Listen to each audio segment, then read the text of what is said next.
Everything I am today, I owe to the dog. Okay, all right. We got ours. Yeah, got ours a haircut.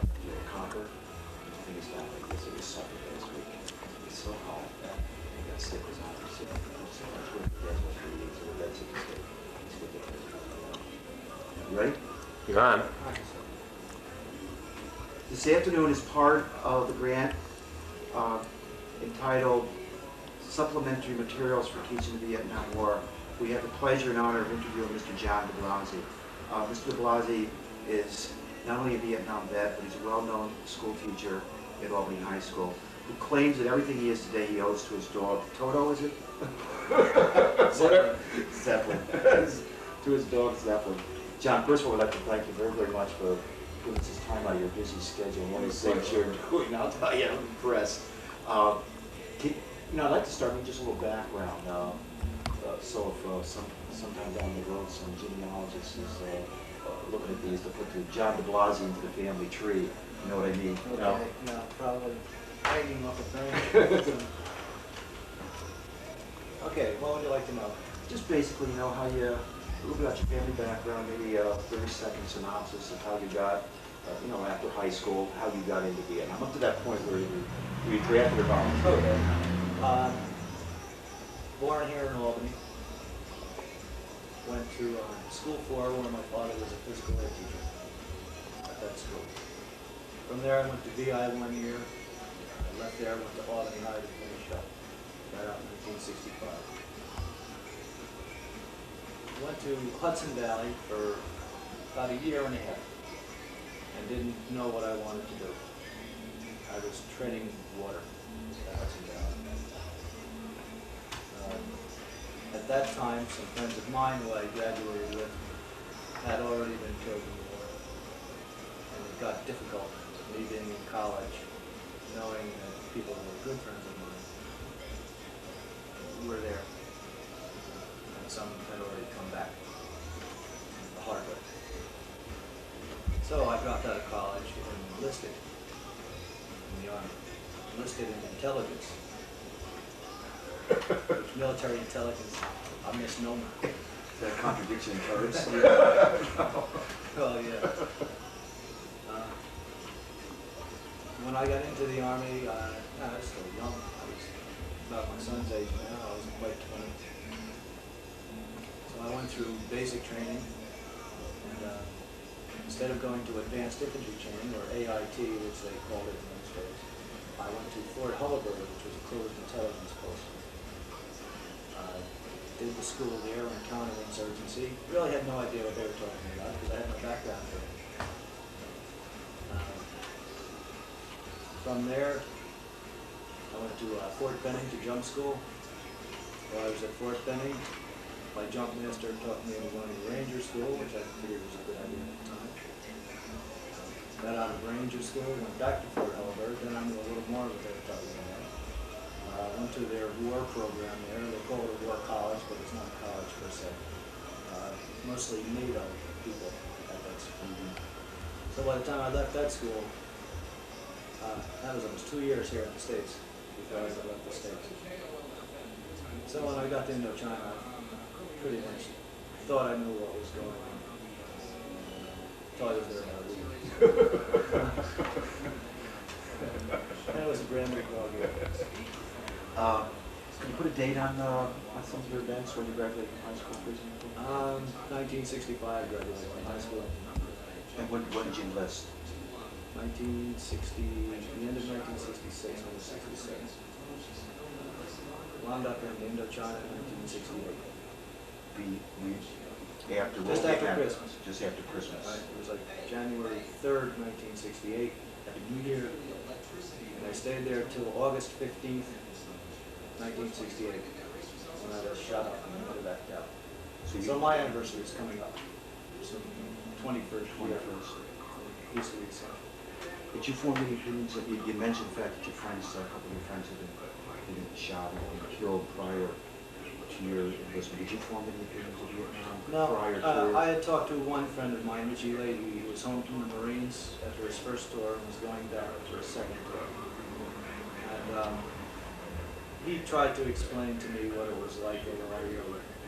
I had no no frame of reference to understand what he was saying.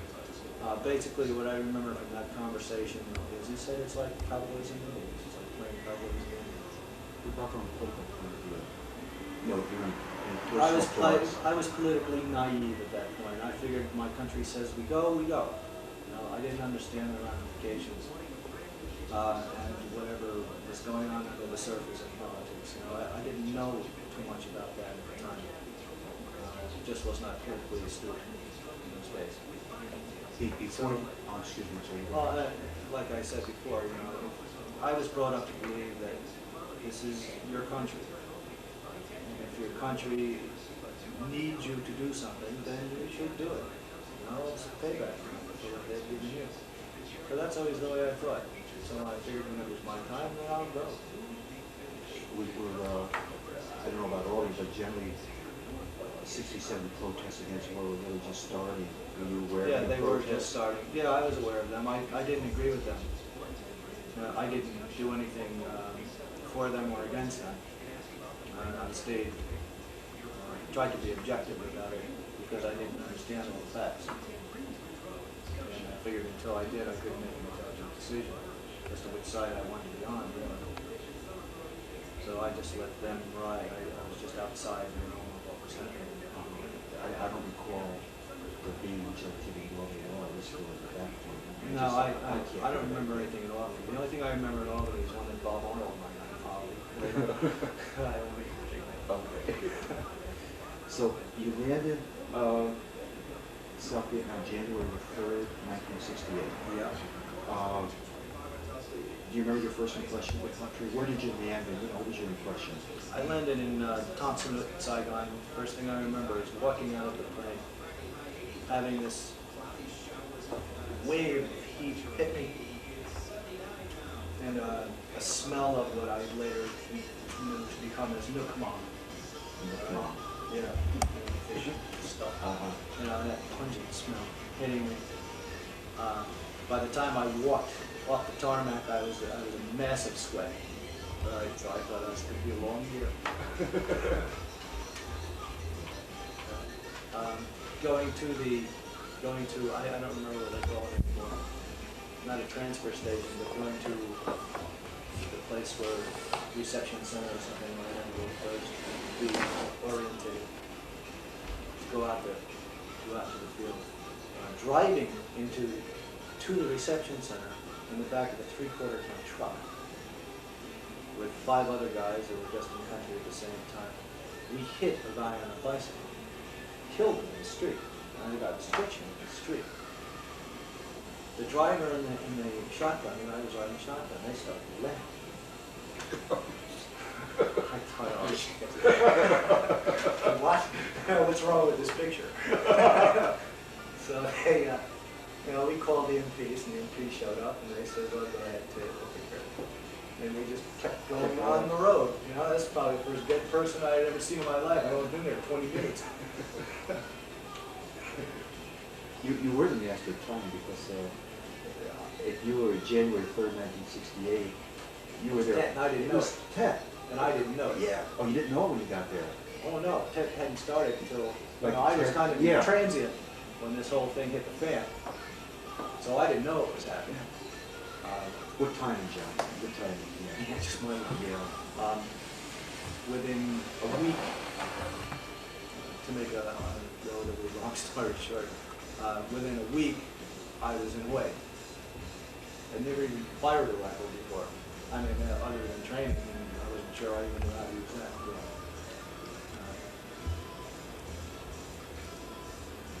It was the beginning of a long-term months. Was there any, this has nothing to do with the tape, but just out of my own curiosity, was there any awareness of tech? You don't do their social Well, they all knew about it, you know. Did the Americans? Oh yeah, they knew what was happening. They knew a lot. Now that I look back on it, in retrospect, they knew just what was happening because they were dealing with it. We had to go through Longdon. Longdon had been hit a couple days before. They blew up the ammunition dump from what I was told. So everybody was on red alert. The village across the street from Longdon had since been named Widow's Village. for obvious reasons. So they were all pretty uptight. You know, I was still pretty happy-go-lucky, you know. You're still back in that guy back in the Yeah, right, I'm still back. Yeah. These guys are locked and loaded, you know, I'm looking for the dance.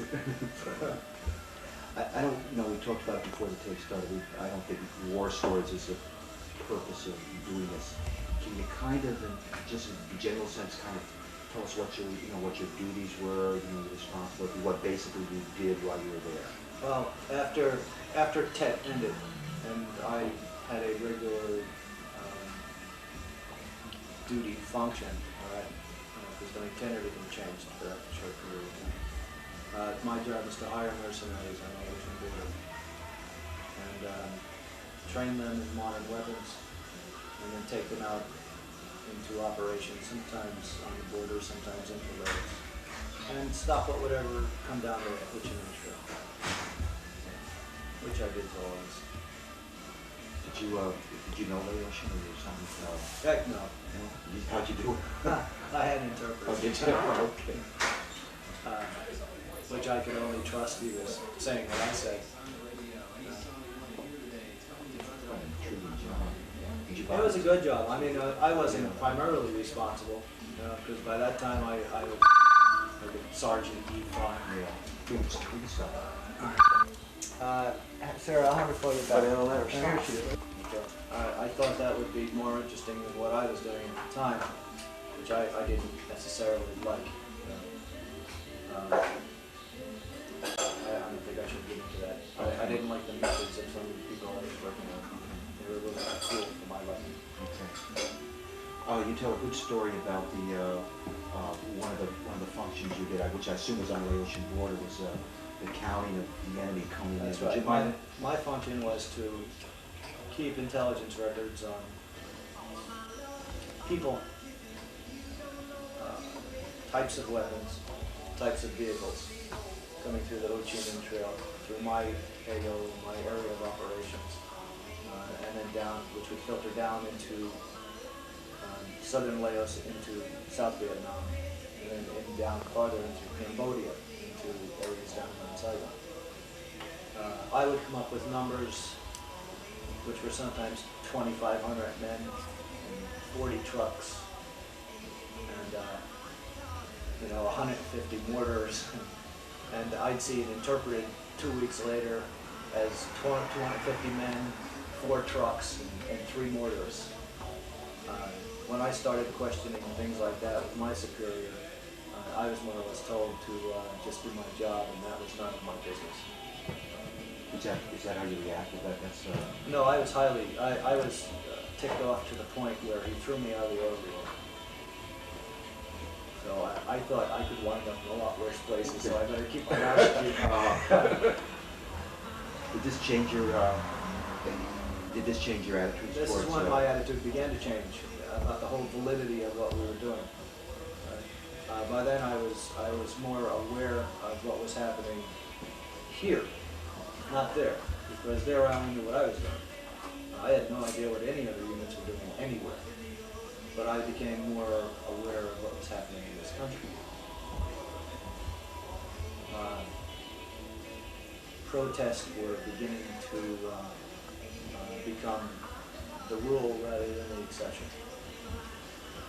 And although I was beginning to form an opinion that yes, this is all baloney, this whole thing is all baloney, and they are right to protest here to end it, because we're not trying to win it. There are some other things that also help me form that opinion, mostly with some Vietnamese, not all, but some Vietnamese divisions' lack of they just didn't want to fight. I was kind of getting sick of watching my people fight their war for them. You know, if they want it, let them go get it and we'll help. That was the way it was. That was plan A. You know, it wasn't that we were supposed to fight it. Every once in a while they'll help. When those things started happening, I began to doubt everyone's reason for doing it. So I thought at that time the protests were probably valid in this country. It'd be nice to get everybody in there that was an American.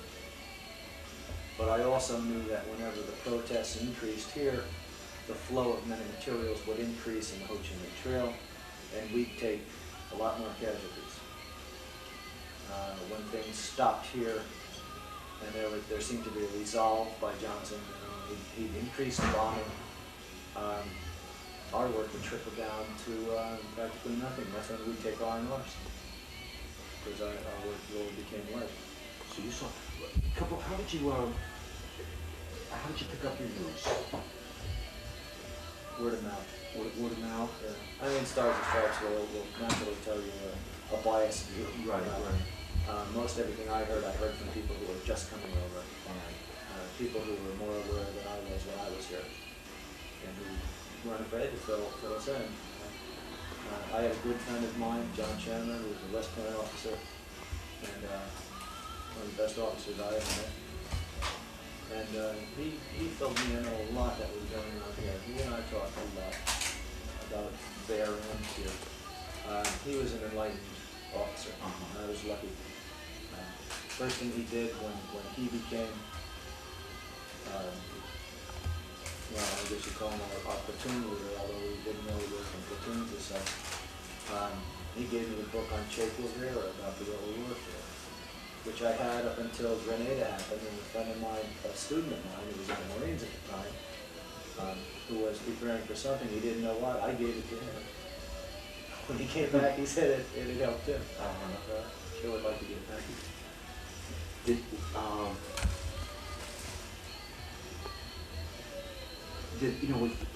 Was your feelings, shared by, was that a general type of thing was taking place following Tet?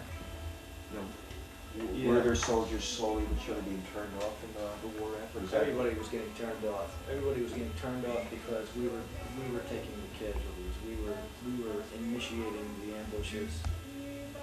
We'd call the South Vietnamese for air support, and they wouldn't let the planes go because they kept everything around Saigon.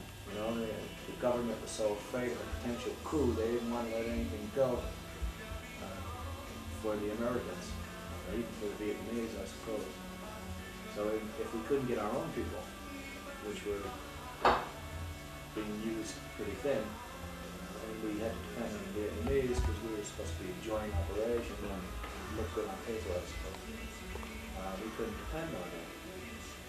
When we realized that, and then when we realized that if we take a lot of casualties, because we couldn't get air support, and we'd find out that evening or the next day that those planes weren't anywhere.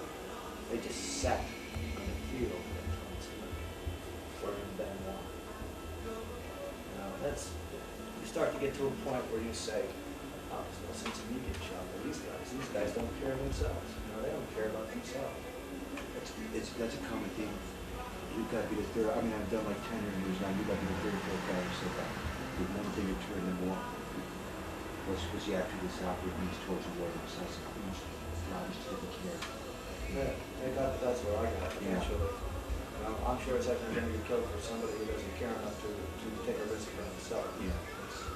I've started to pick that up. That's stupid. Yeah, a lot of guys who said that. What was your contact, maybe advanced already, what was your contact like with the South Vietnamese people? What do they think about the American presence in Vietnam? Americans were occupiers, just like the French, just like the Japanese.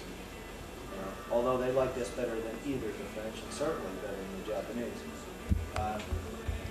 They liked us better than them, but they felt we had no business there. Some of them liked us because they knew they couldn't win the war themselves.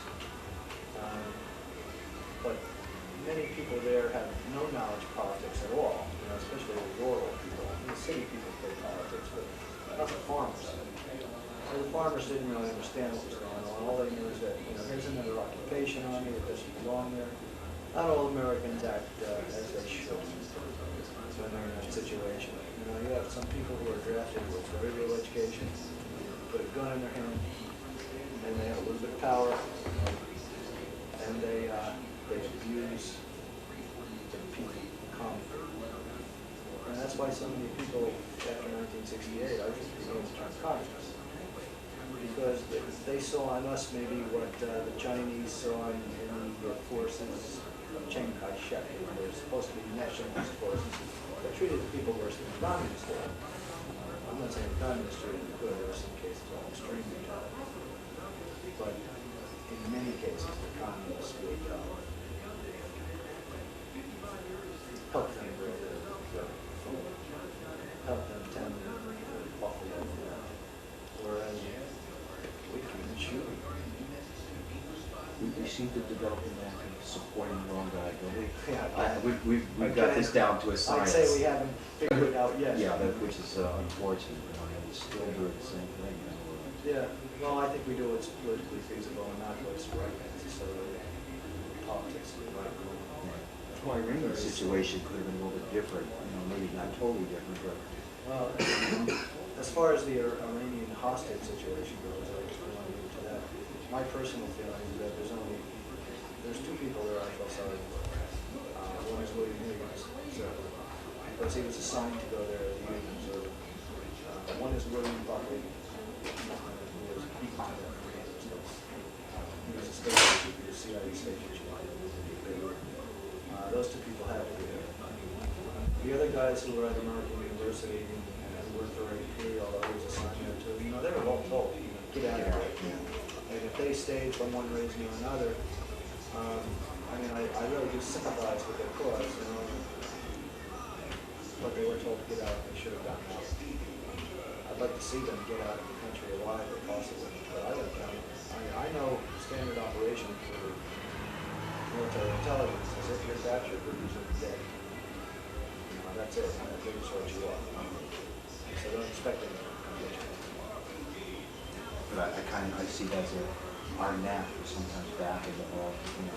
Yeah, we often back over. As long as it doesn't comes up comments, we're back in the That's you're a real fascist. Yeah. That's okay. That's simply one of our heroes in Vietnam, if you look in DM, Key, or whoever, you know. Yeah. Key too, you know, Key was so worried, he knew that the M was overthrown and cool engineered by us. And he thought he could be next. I think the people got mighty upset seeing the way Key lived. Key lived well. I've been to Saigon a couple times, not the rest of it. No, it's story, okay. It was for good reason. And you know, they saw the way he lived, and they saw his mansion and his country home and his pool and his people. They were, I can't say I ever saw anybody starve. Really. In Vietnam, that was food. I mean, they sure didn't live simply. I'd seen people poor enough to live in rain pipes. But they always seemed to have something to eat. But he lived like royalty. You know, I think he wanted to be another doctor. So they just eventually got rid of him. And you got rid of him. Sure, we got rid of him. We all got rid of each other. We canceled each other out. So it would be safe to say that your attitude definitely changed towards the war from when you left the United States to when you came back. Within 6 months, I just wanted to get out of it. Hopefully alive if I could. You know, I just wanted to get out of it. I saw too many people get killed who didn't need to get killed. Good people that shouldn't have got killed, but got killed because of some Vietnamese screw up. And then I began to get hatred towards the Vietnamese, which I didn't want to do. And I know some friends of mine who worked on my advisory team, which Vietnamese they shot north to south, started to get interchangeable. And that's dangerous. We knew there were many nights when you couldn't sleep, you know, it was like kind of one eye open. Because you didn't know if these people who we had hired also from Laos, and we didn't know which one of them were really Pat that loud, and who were trying to infiltrate our organization. We didn't trust them as far as they could throw them loose. We just made them perform for us. But it was always that friction there that you know, these people may be the real McCoy. communist agents, some of them definitely turned out to be. And so you always have to take everything you did marginally, expecting the worst to happen at any time. And we did, and that sort of hards you, it makes you, I don't know what I'm looking for, it makes you cynical about everything. Sometimes we put in yourself.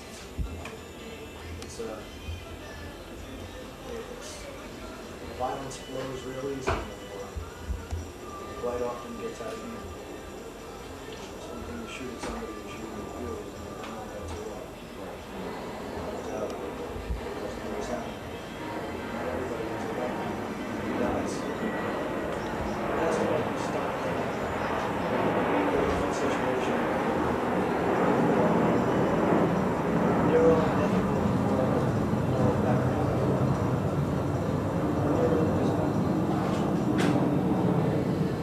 I think that's why so many people are wrestling with so many ghosts today. Because most of what they had to do was against everything they really do. Duty on our country is a wonderful notion, but it's just not that simple. There was also home and family and God. And you have to weigh the two and try to find the greater good. Sometimes you can't do it. It's not black and white, it's gray. Most of whatever we did anywhere was partly for revenge, partly for survival. Mostly for survival. We survived.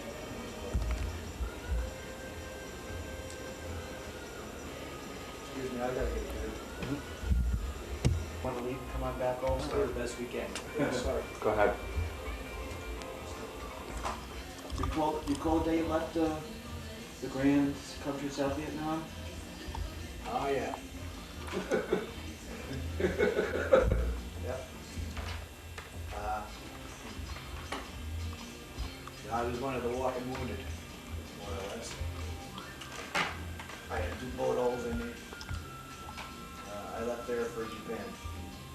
My biggest worry is that I would get to Japan, they'd fix me up and send me back. Left on a mech, the hospital bed. I don't remember that whole, the whole incident from start to finish. All I can remember is laying in the hospital, watching the ceiling spin around, smelling gunpowder everywhere. Somebody gave me a shot of morphine. I was wearing a sweatshirt, Cambodian pants, and sandals. And the guy said, "What's your name?" I said, "I don't know." He said, "What unit are you with?" I said, "I don't know." So they were getting a little concerned. Because if I didn't know, they certainly didn't know. Yeah. And then another fellow who was in my team was also coming through on a stretcher. And he grabbed me because he thought I was done in. And he told him what my name. He told me what my name was, where we were, what had happened. That'd be a scary experience. Yeah, it was really scary. But here's an X factor. My nurse was my battalion commander's wife. So she took real good care of me. When I came to, when we first got to the hospital, that was kind of strange. There was a North Vietnamese. There were about 5 of us in these beds waiting to go into the operating room. And there was a North Vietnamese across the ward. And I wanted to jump out of the bed and do him in. Right? So they called the MPs. I asked if I was taking to Jerry. And the MP kind of calmed me down, gave me a cigarette, and stood there and I said, "I know I passed out again." When I came to, I was in the 85th Quebec hospital. Stayed there for 2 weeks, then was sent to the 106 General Hospital in Yokohama. Stayed there for like a month. Then from there to Walter Reed Hospital. Stayed there for a part of the year. So it worked out good. Just from a theoretical point of view, when you went over, normal procedure then is to replace guys individually as opposed to units. Would that, I think that was a problem because nobody went over with anybody. You know, you went over alone. You did your whole tour basically alone. You came back alone. There was certainly camaraderie while you were there, but it's not like you went over with 150 guys and you were all coming back at the same time as a unit. You know, and you went over by yourself. And the whole. Yeah, I don't understand the rationale behind it. I don't either, because the whole experience takes on a personal thing that way, you know, it takes on, it's just you.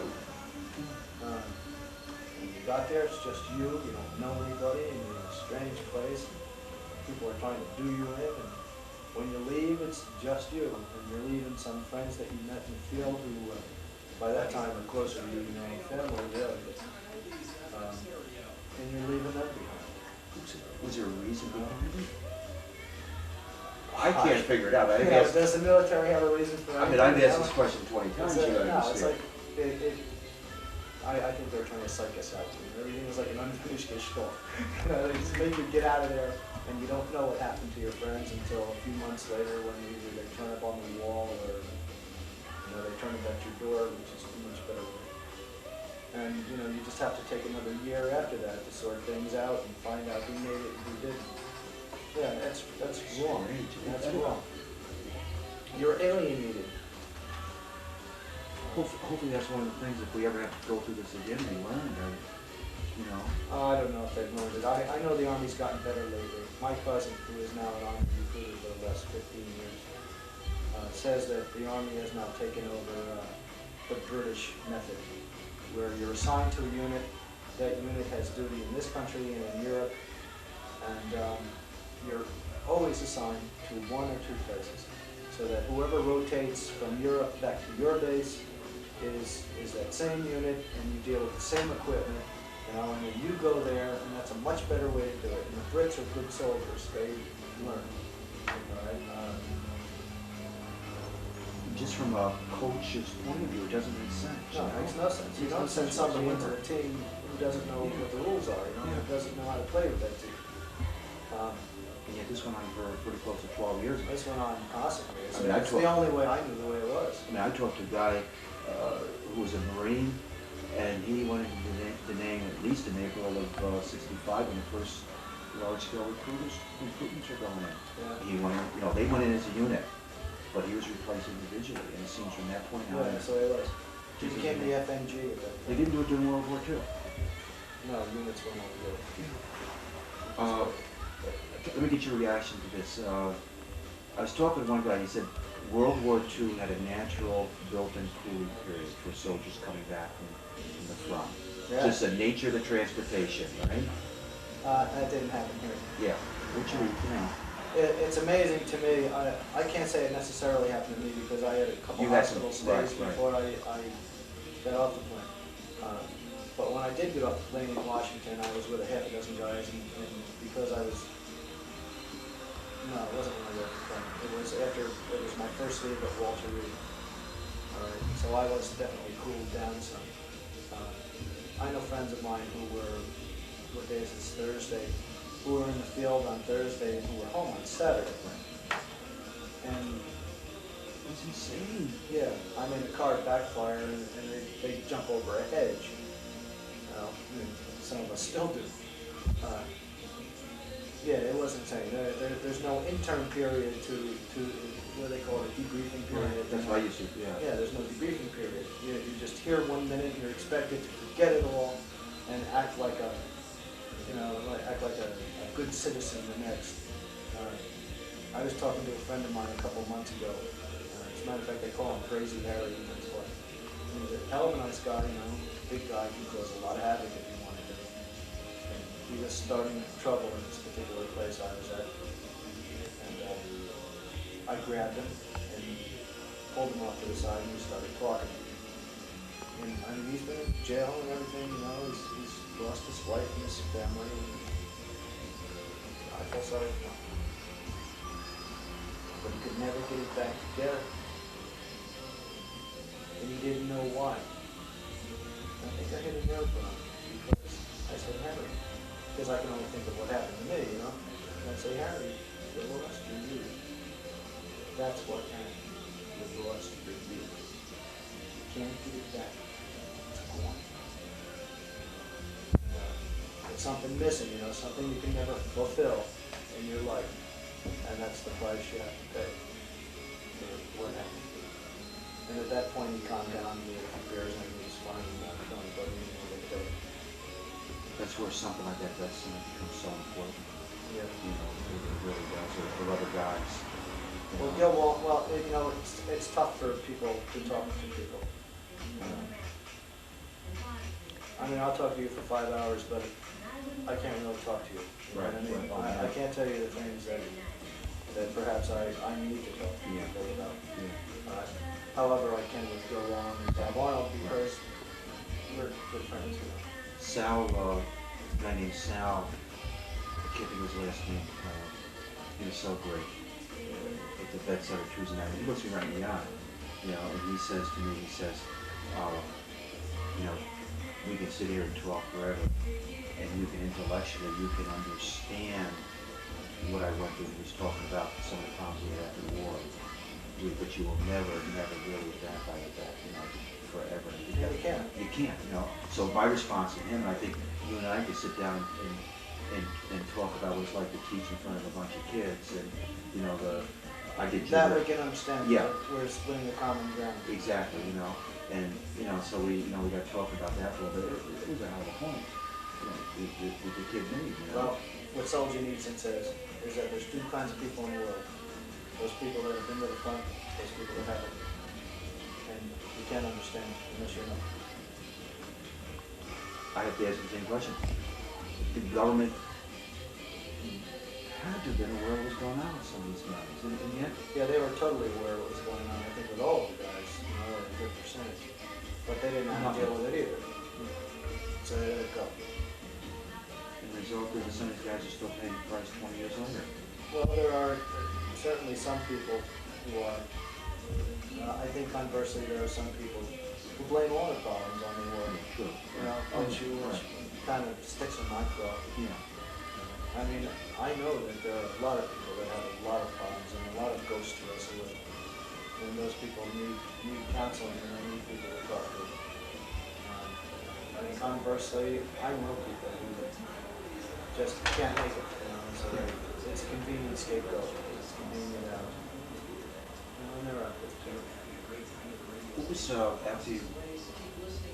after you got back home? What was the general reaction to, you know, somebody came up to you and said, "Well, John, where have you been for the last couple of years?" Well, I want to tell you, the first time I was in Albany, first time I got back to Albany,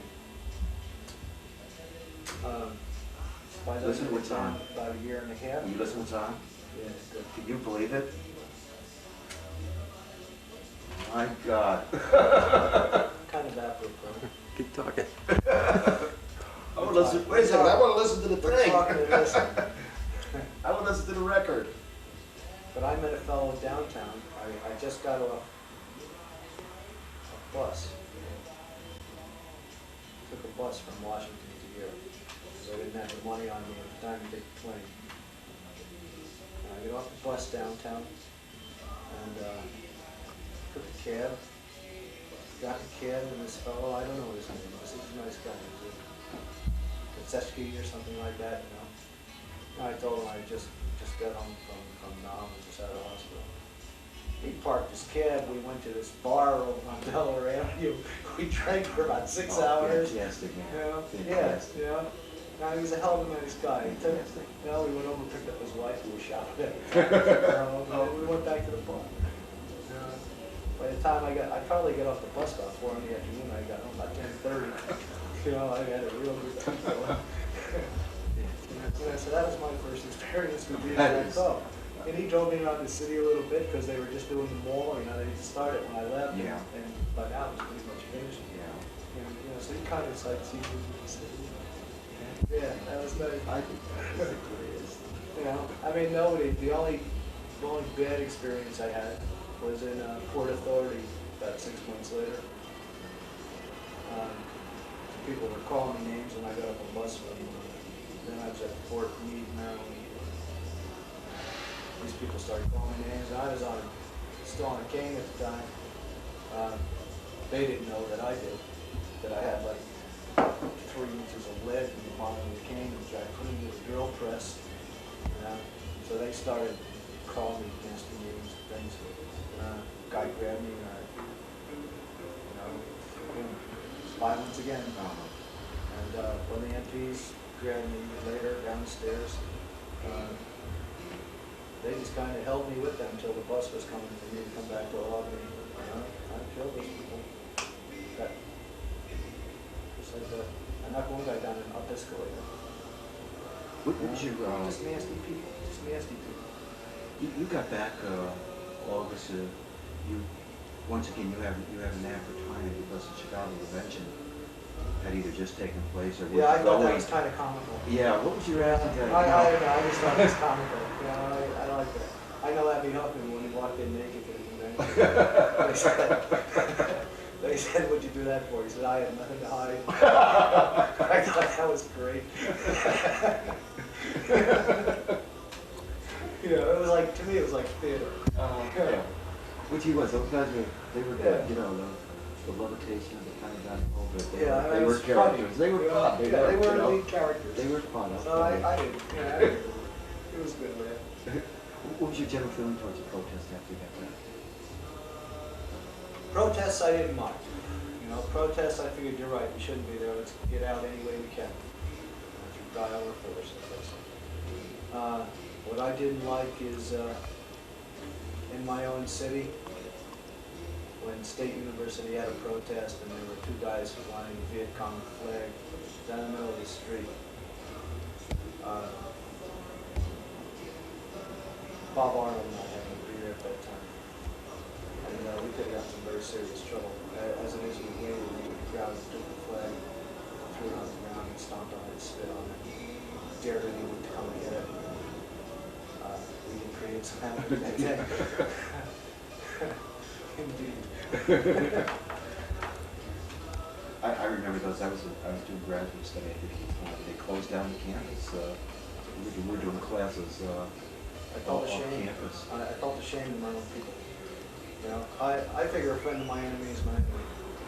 And I'm not going to let anybody fly a Viet Cong or a North Vietnamese flag in my city. Not if I can do anything about it. And at that point, I'm so bad. I don't care. I really couldn't care less if I had been arrested. Didn't matter. I don't remember that specific, but I remember the promise of the University of Naval. It was an instant reaction. You see that flag. Things happen. We moved up to August '89, just for a second. That's That's today. That's today. That's where we are now. Right. Just what do you see being, as a veteran, what do you see being, if there, if you can see a lot of one, you need to be told that question.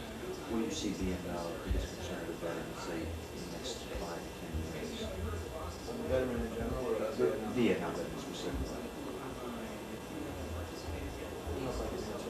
I don't know what is the biggest concern. My biggest concern is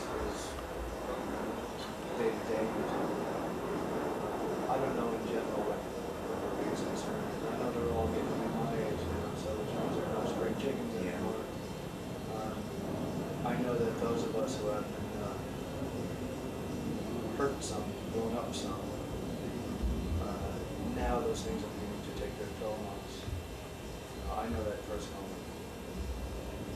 That kind of worries me. I know my body's reacting now to it. Getting this to me. I kind of wonder what I'm going to be in another 10 years. Cross that bridge when I come to it. And a lot of are shaking. At least one person I know who didn't go right here, I'll tell you. Things that you do. Loaded question. Are there any lessons for high school students today? You This deal is with for high school students. Yeah, don't be sucked into any baloney. If they want you to go to war, make sure it's a declared war and then fight it and win it and get the hell out of there. Don't be sucked into anything that is a political venture. do right by your country, but make sure they do right by you. Don't let them fool you. Because I know there's not too many politicians on this one. So if you're gonna do it right. You know, I would seriously hate to see children go to South America, Central America, more like it. I'd hate to see my son go to Central America. Because there's guys that are my age who know what they're doing. Be fighting guys his age, which in the time was my age, who are babes in the woods. And they take a lot of casualties, a lot of them, and they lose. You can't put into a war unless you're prepared to fight a protracted war just like they are, and fight a guerrilla war on their terms. And I think every war from here on out, I hope there are none, but I'm sure that's not the case. There'll be limited intensity wars. There'll be terrorists and guerrillas. That's the way it's going to be. So you're going to learn how to play the game. You're going to win it. If not, then you're just going to die from it. Final thoughts before Chuck off? Any final thoughts? Fighting for peace is like raping for virginity. Doesn't work. If you want peace, talk about peace.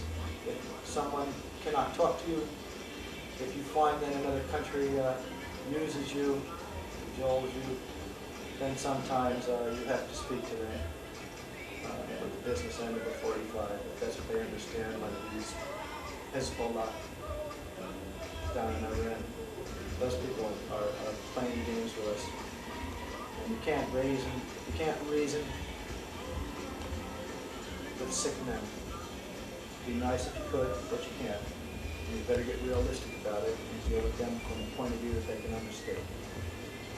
So, John, very well. That was a good time. thank you very much. Thank you, sir. Thank you, sir.